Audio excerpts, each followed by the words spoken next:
Kirk, welcome back yet again. We're now on phase 3 of litigation. What does that look like? Yeah, and for this phase, we'll be talking about kind of the post-discovery process and what would take place, including filing potential motions, another possibility of attending mediation, and then what other things you might do just prior to going into trial. What is the end game of discovery ultimately? What is that evidence tethered to? Sort of looking out? What are you looking to achieve through discovery? What's the end game? Yeah, so a couple things. One, you're looking for the evidence to support the causes of action that you're bringing. And frequently you'll have evidence to begin with, which, is why you're bringing the claim at the start, is you have enough information to substantiate that you believe in good faith that there's a claim to be made against somebody, that your client has been damaged or that you as the party have been damaged. The other part of that is to find out what information the other side may have to refute your position, so you know what support they have for their defenses, why it may justify what actions they did to lead to the claims to begin with, and just generally gather the information you need to prepare for trial. So you have all the evidence that you need ahead of time. You don't want to get surprised, like I said a moment ago, with information that's just going to get tossed in your lap that you had no idea about. Right. So the written discovery is part of procuring that information. One thing we didn't talk about were requests for admission. It's another discovery vehicle, and effectively you just write out questions or requests that you're asking the other side to admit to. And the purpose behind those is to try to kind of narrow down the issues in play. So, when you're dealing with a lawsuit, it could be a number of pages long. You have these kind of broad general claims that you're making, these facts. And rather than spinning your wheels trying to prove every single little thing, there may be facts and issues that the other side will just readily admit to because they have no choice. It's just apparent. And those requests for admissions can really do that and narrow down the issues that you then have to do discovery on. The other side may just admit certain facts, and then those are not at issue anymore. The other reason why that can be helpful is, for purposes of a motion later on. For example, if you're a defendant, a motion for summary judgment. We can talk about that in a second. Let's paste that one. What I would want to touch upon, though, is depositions. Because normally, when you talk about discovery, people think depositions. They're thinking they're going to get deposed. They would like to depose the other party. What does that normally look like? And I guess we can go mechanically as well. Yeah, so depositions are great. I mean, it's really helpful for gathering information. I like to do written discovery first because you typically can find out what documents and information they have and get some information or responses to some questions. Usually it doesn't fill in all the gaps, and depositions are great for kind of helping fill in some of those gaps in the information from the written discovery. And you can kind of walk them through documents and ask them questions. So you show up, you've laid the terrain, you understand the framework, and now you're just more or less sealing the deal or illuminating what you already have, as opposed to do it in the inverse.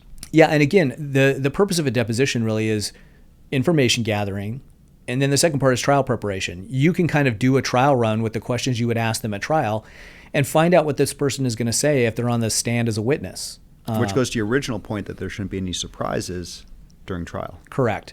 And look, most of us probably have seen depositions in some form or fashion, whether it's the Johnny Depp trial, it's Lance Armstrong being deposed in his dispute with the Postal Service, or, the list goes on and on. Most of us have seen video of a deposition.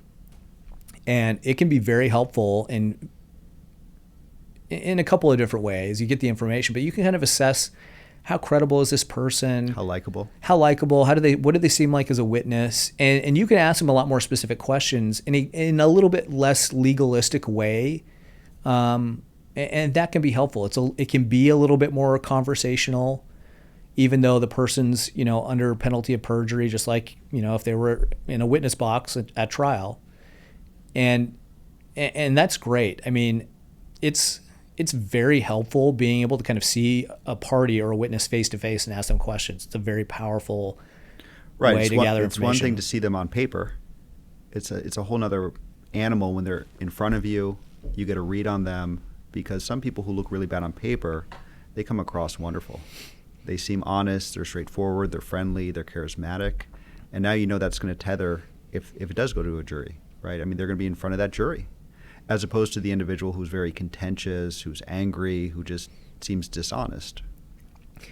Yeah, and that can help you. There's a lot of trial, litigation strategy that relates to those depositions, but,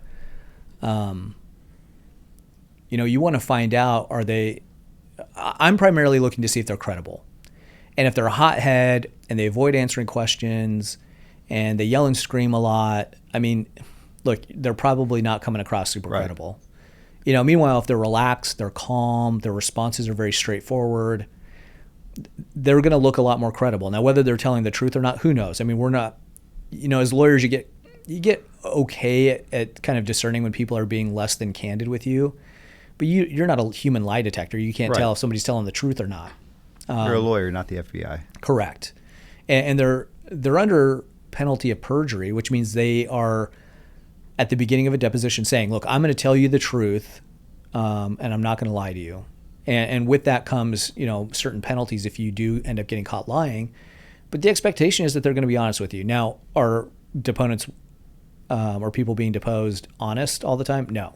And in fact, I just did one a week or two ago where the person 100% was lying because she was going back and forth in her testimony throughout the deposition. And she might have forgotten what she said early on, but I remember it, and it's all there on the record. Right. But it is helpful for gathering information. All right, so let's sort of, and you touched upon this, I'll circle back to what you were saying. So now we're outside of discovery. You have the information in your camp. What is the next move? What are some of the considerations, I should say? Because you touched upon a dispositive motion. Those can be fatal to the other side if used correctly. Yeah, so we refer to dispositive motions. One of those would be a motion for summary judgment or summary adjudication. And what those are is you're effectively preparing a motion that puts forward the evidence and the legal arguments and the facts in your favor, arguing that the other side is not entitled to, or that you're entitled to judgment. And it's a way to kind of avoid having to go through any more process, having to go through trial, because you're effectively arguing, hey, look, all of these facts that are material to my arguments are not disputed. Like, the other side agrees with them. And because of that, here's the law, Your Honor, judge, that you have to grant judgment in my favor. And if successful, that could be the end of the case. I mean, if the court grants a motion for summary judgment, you win. So getting back to the first thing I said, the expectation when the complaint is filed, that never happens. You're not going to get a judge looking at all the evidence. But I would argue that this is really the first moment where you're able to bundle the entire case and put it before the court in a meaningful way, in a way that the judge can actually have the power to render judgment. Yeah, 100%. And I will have clients all the time where they get frustrated before that, where they're like, can't we just go to the judge and tell them that the other side's lying? Can you call the judge? Can you just call the judge? Yeah, we just need to go to the judge and tell them that, all of this is bogus. And while I may agree, it doesn't work that way. Well, I agree, but procedurally we can't. Yeah, and look, we as lawyers, we're not magicians. I mean, we can't just wave a wand or say some magic words or whatever. Or send a text to the judge and just text the judge what's happening. Yeah, so we have to operate within the confines of what the law allows, and there's a process and a procedure to this.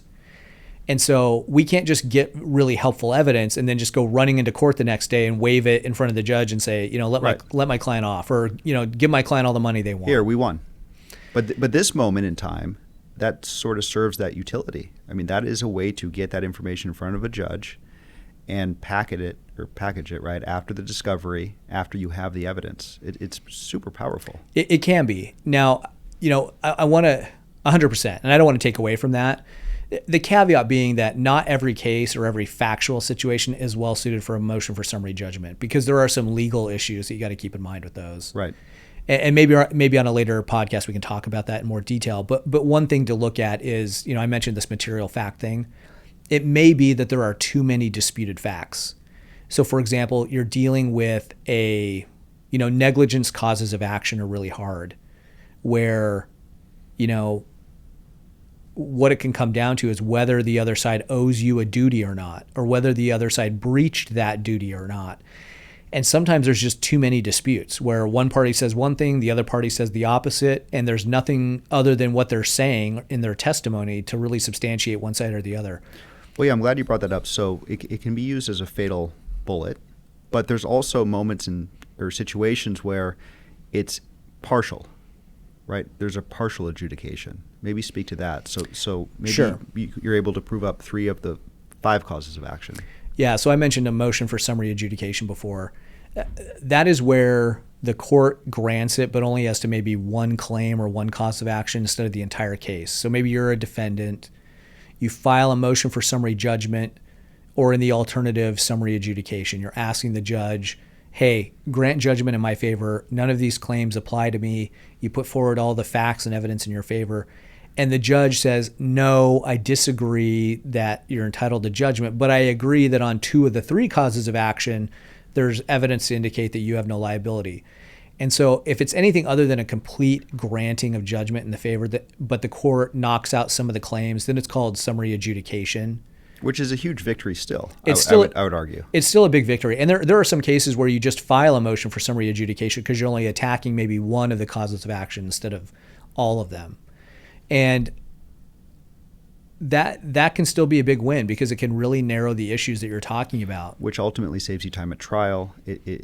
I would say it reduces the spend ultimately. Yeah, I mean, the other aspect of that too is it can help give you some leverage for trying to negotiate a settlement. Well, that's actually a good point. So following the dispositive motion, if there is one, normally there's an MSC. There's some sort of settlement conference before trial.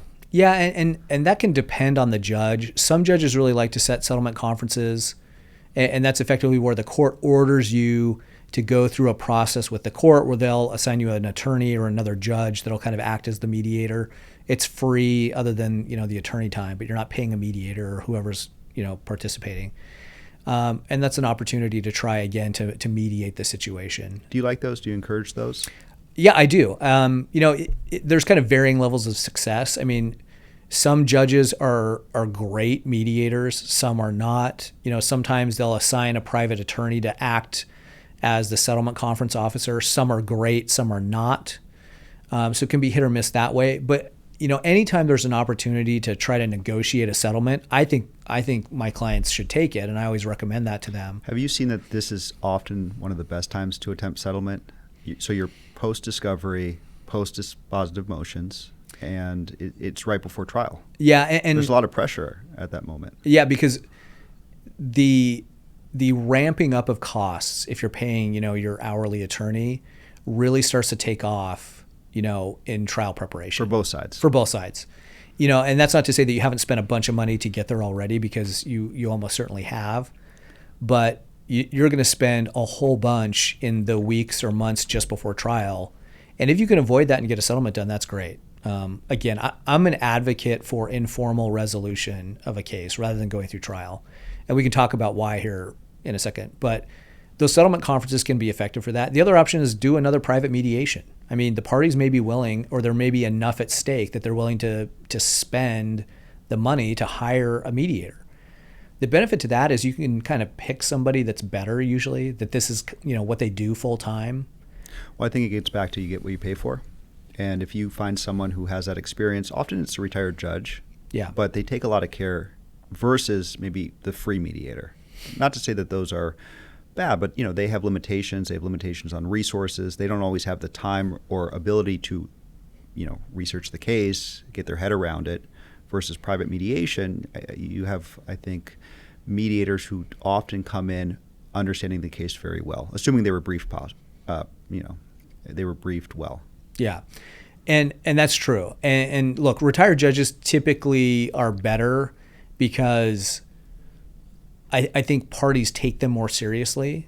I don't think they're necessarily more skilled at mediation. I think they just are. Their opinions matter more. And when you're talking about mediation, that's what you're talking about. Right. It's opinions. Or ability to kind of push parties to come together. Judges can be more effective just because they have a little more gravitas when they're coming in. But they say if this was before me, this is how I might rule. Yeah. That carries a lot of weight for both sides. Well, and sometimes they have a little more expertise in whatever particular area you're in, because they were a judge maybe you're trying to mediate a civil harassment restraining order matter, for example. Right. And maybe they were a civil harassment restraining order judge, so they understand what's going on really well. And the parties can better control that too. Correct. Because what you were saying is you get to select the mediator, or it's through mutual consent, but at the same time, it behooves both sides to pick a mediator or a retired judge who actually oversaw these types of disputes. Yeah. Historically. Yeah, and I point that out just because sometimes, everybody wants to hire a retired judge. There's plenty of attorney mediators that we have used that are excellent, and they're every bit or better than a retired judge. And if you know the good ones, then you can use them. Right. And they're, they do great jobs, and usually they're very much in demand because sometimes their prices aren't quite as high as a retired judge, and there's a lot of factors that go into it. But yeah, look, I think doing a mediation just before trial after you've done some discovery is a great idea. And usually after you've done some discovery and some depositions, the dynamics in the case can change a lot. You may figure out that your client doesn't seem as credible as you thought, or the other side seems not very credible, and they didn't have a lot of information to back up their claims. And that can really change, the willingness of the parties to try to reach a settlement at that point. So let's get to a point now, though. It was attempted informal or mediation, whether it's court appointed or private, it crashes and burns. There's no settlement. What happens now? Yeah, at that point, and you're in a lawsuit, really the only option is probably trial at that point. Okay, now you just don't jump into trial the next day. There's a trial prep. Maybe talk about that, because that's a lot of heavy lifting. And when attorneys are in trial prep, it's don't talk to them, don't look at them, they are busy, right? Yeah, so there's a lot of documents you got to file with the court, and a lot of kind of upfront preparation. You got to put together a witness list. You got to put together an exhibit list, and those two documents are submitted to the court. Sometimes they're joint, so you and the other side have to agree on them. Sometimes they're not, and that really becomes the framework for all the witnesses you're going to call at trial, how much time you're going to spend with them, and then all the documents that you're going to use as exhibits during trial that you're going to try to get admitted that, are important or necessary for proving your case or defending your case. And so you've kind of got to go back through all the witness statements. You got to go back through all the deposition transcripts. You got to go back through all the documents and pull out everything that's important and put it together. And if you've been in a lawsuit for a couple of years, that can be a very intensive, long project to do that. Right. You have hundreds of banker boxes, right, in the back room that you have to go through. Well, now a lot of it's virtual, but still. Yeah, it could be, hundreds, thousands. In some big cases, like a big construction defect case, it could be millions of documents you're dealing with. Right. So you got to put that stuff together. You've got to prepare, opening and closing statements. You've got to prepare direct examination outlines, which is an outline of questions, or go over the questions you're going to ask witnesses. You've got to be prepared for cross-examinations. Well, it's the culmination of all of that hard work, and it's a production. You are putting on a production ultimately. Yeah, and look, one thing that we've kind of skipped over is expert discovery. That's a big part of most cases. Right. Is each side is going to have retained a purportedly independent expert for a different subject matter, whose testimony is going to help you prove your case. Yeah, so explain the expert.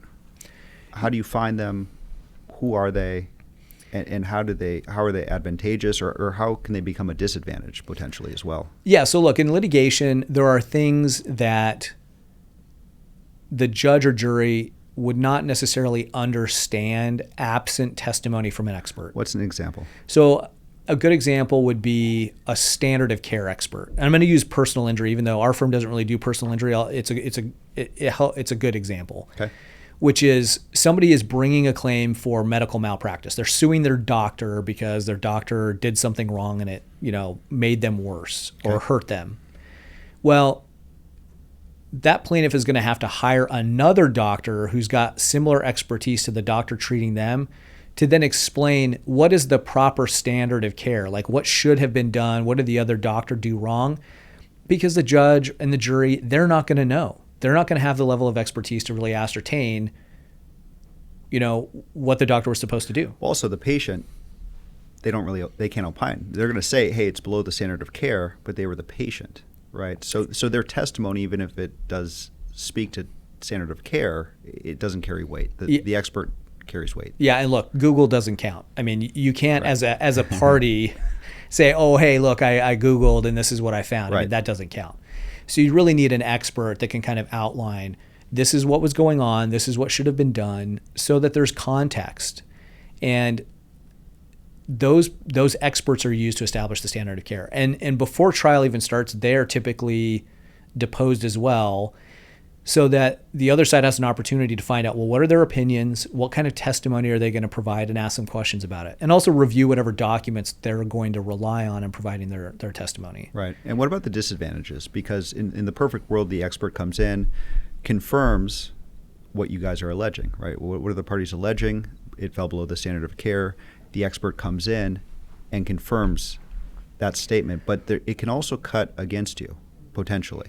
Yeah, look, I mean, I'll put it this way. It can sometimes be helpful in knowing the weaknesses of your own case in having an expert, because the expert can provide that context and that information that will show where you maybe don't have the support that you thought you did.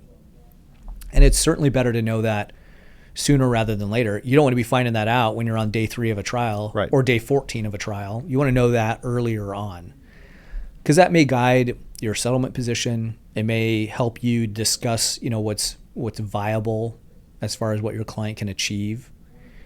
And again, lawsuits are not intended to just make the other side hurt or to make their lives miserable.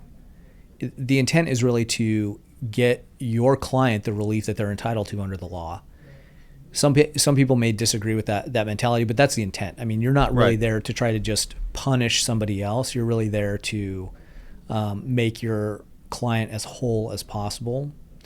And the experts can help guide that process by pointing out weaknesses in your case or the other side's case, and helping to provide the context that the judge and or jury need in order to make a decision. Which also ties into ultimately trial prep, production, and how do you put that information in front of the jury or the judge? Yeah, so putting all of this together for a judge or jury, what you're going to do is effectively call witnesses. You're going to ask them questions, and you're going to put up your exhibits and documents and all of this is the stuff that you pulled from the discovery process: the written requests, the written questions, the deposition testimony, the expert testimony.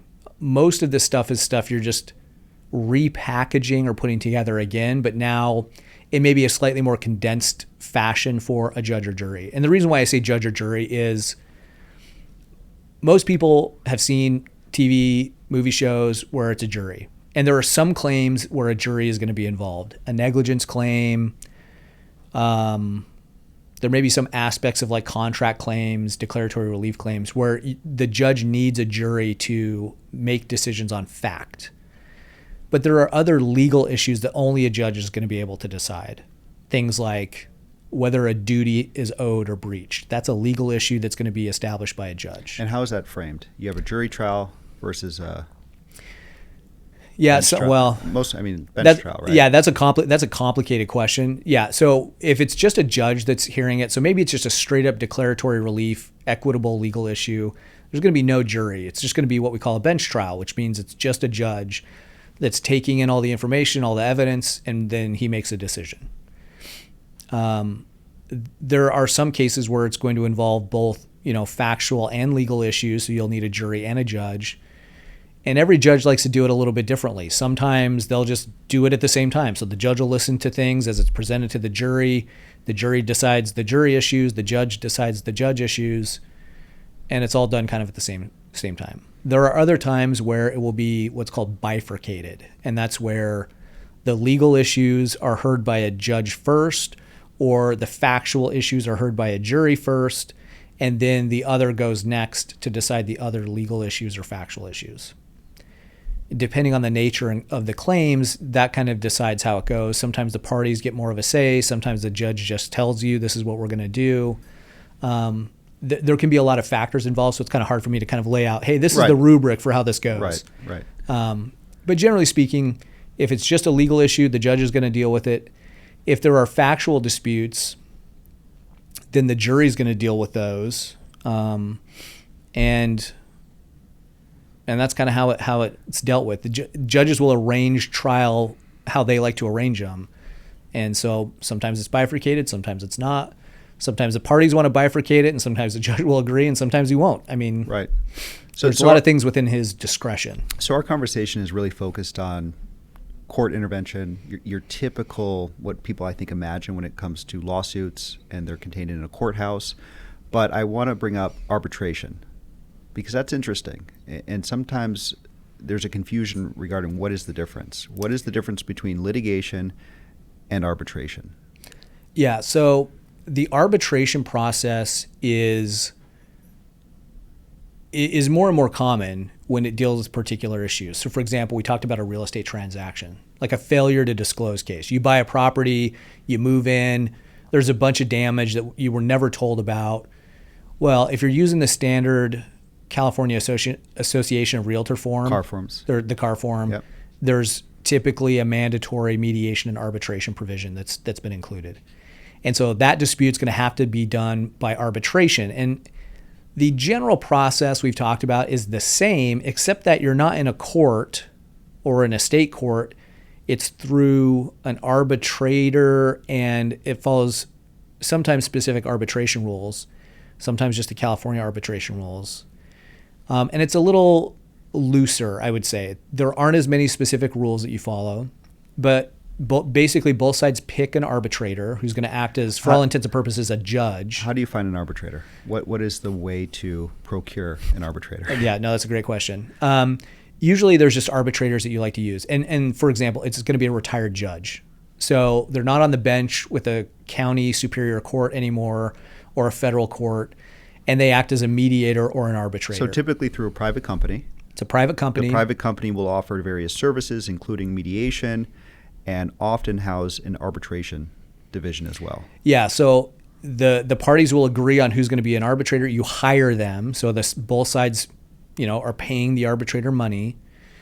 You'll have kind of an initial meeting with that arbitrator where he'll kind of outline, this is the schedule we're going to follow for discovery. Here's the general rules that we follow. If you're going to do a motion for summary judgment, this is when we're going to do it. And then they'll set an arbitration hearing date. And normally it's, however many days you think it's going to take for the parties to present their evidence to the arbitrator. He blocks out that period of time. And it could be 6 months from now, it could be 8 months from now. It just depends on the availability of the parties and the arbitrator. Would you say arbitration is more efficient or effective? What are your thoughts on that? Because I've heard different opinions on this. And yeah, look, I don't think it's any more efficient. I think it can be. And it really got popular a while ago. And by a while, I mean decades ago. It kind of came into vogue. And that's why a lot of user agreements and, especially when you're dealing with companies, they require arbitration for disputes because ostensibly it's supposed to be quicker and less expensive. Well, I think one more thing too, companies like it because it's not public. That's a huge factor when a lot of companies put in arbitration provisions. Yeah. And that's true because you can kind of keep things quiet because you're not publicly filing anything. Right. Everything's submitted to the arbitrator. It's kept within the sphere of the arbitrator and the parties involved. Right. And normally there's, confidentiality provisions that are involved in that. But I think practically speaking, rarely is it ever that much quicker or that much less expensive. I agree. It's presented and packaged and marketed as a very efficient means to justice. But the reality is you see the same sort of nonsense as you would in court. Yeah, and you got to do all the same stuff. You're still doing written discovery. You're still doing depositions. You'll sometimes still do motions for summary judgment or motions to compel. You still got to go through the arbitration process, which is typically the same as a trial process with some big downsides. The downsides being there's no code of evidence necessarily that you can rely on that kind of provides framework for what comes in and what doesn't. A lot of times that can be left up more to the discretion of the arbitrator. And you'll get responses like, well, I'm going to let that evidence in, but I know what I'm doing. So, if it's not legal, I'll just disregard it. And no worries. Yeah, it's cool. That's fine. And I don't know if I always buy that, especially if it's something that's really damning to your client or, right. or really damning to the other side, the other way. You want it to count and the judge may just, disqualify it. There's scenarios where it becomes a little Mickey Mouse. It becomes a little bit wishy-washy. Yeah, and I don't want to use the term kangaroo court because it's not that. It's more structured and it is more professional. So I don't want to be too disparaging, but it can be difficult. And look, one big downside to arbitration is frequently it's binding. And what that means is you can't appeal. So once speak to that, because that's a huge issue. Yeah, with binding arbitration, once the arbitrator makes his decision, you're stuck. I mean, for good or bad, that's the decision. Versus court, what happens there? Yeah, look, if you're in court and the jury screws up or the judge screws up and, makes a mistake, disregards applicable law, misinterprets facts, you have the opportunity to go to the Court of Appeal and say, hey, look, they got it wrong and here's why. There is a higher authority that you can appeal to. You have an outlet. Yeah, and look, maybe you're right, maybe you're wrong. I'm not going to speak to the merits of any particular claims, but you at least have an option to go to if something goes wrong. Arbitration, you're hosed. I mean, if you get a great decision for your client, the other side's completely hosed. They got to live with it. Right. But if your client gets hosed, I mean, that's it. I mean, you just got to live with it. So just as a final point there, you prevail in arbitration. What happens? What do you get? What do you receive from the arbitrator? So the arbitrator issues a written response or judgment or decision that you can then enforce. And you can enforce that through the Superior Court for the relevant jurisdiction if you need to. So in essence, you take the award, you bring it to the court gives it the official stamp, and now you can enforce it if necessary. If necessary. If they're failing to pay, you can go after them through just different methodologies. Yeah, and that may be a podcast for another day. That's a whole nother story. Yeah, but there's ways to make them enforceable. But really, the arbitrator's decision is the decision, and normally the parties will just kind of comply with it. So like I said, sometimes you end up in arbitration because you filed a lawsuit in state court. The other side moved for arbitration based on whatever the agreement is, the CAR form, whatever it might be. The Superior Court orders it to go to arbitration, so then you start the arbitration process. And the state court will keep that case going. It'll be stayed pending the outcome of the arbitration, but then, once you have an arbitration outcome, then you can go back to the Superior Court and say, hey, look, we got this arbitration decision. The court will kind of give it its blessing, and then everything will be done. Okay. That's one way it can go. So I guess final note, if you can, walk us through every step, just high level. From litigation, when someone says, I want to file suit, what is that, just point by point by point? I think that'd be helpful as a recap. Yeah. We covered a lot. We did a lot. That was a lot of information. Yeah, it's been maybe an hour, a little more. So first step is really pre-litigation or pre-lawsuit. You'll gather whatever information is available. You'll maybe make an attempt at mediation or informal resolution with the other side. If that doesn't prove fruitful, then you'll move forward with preparing a pleading, so a complaint. Okay, that's two. Then you'll go to the discovery process. Okay. After the pleadings are settled, do your written discovery depositions. Next process after that would be any motions that may be necessary. Motions to compel, motion for summary judgment, motion for judgment on the pleadings. There's various things you might do to try to push your client's interests forward short of going to trial. Okay. After that, you may make another attempt at mediation or informal settlement, whether that's a settlement conference ordered by the court or a mediation ordered by the court, or that the parties agree to go to mediation. You'll make an attempt to try to settle again. And then if that doesn't work, then you'll typically go to trial. That'll be the only option left, is you'll do all the trial preparation stuff. And that's where you're up late at night, putting together a bunch of questions, preparing witnesses, preparing exhibits. And that's where things get really expensive. Awesome. Well, I think we leave on that note. That was very good. All right. Thank you. I think we got it.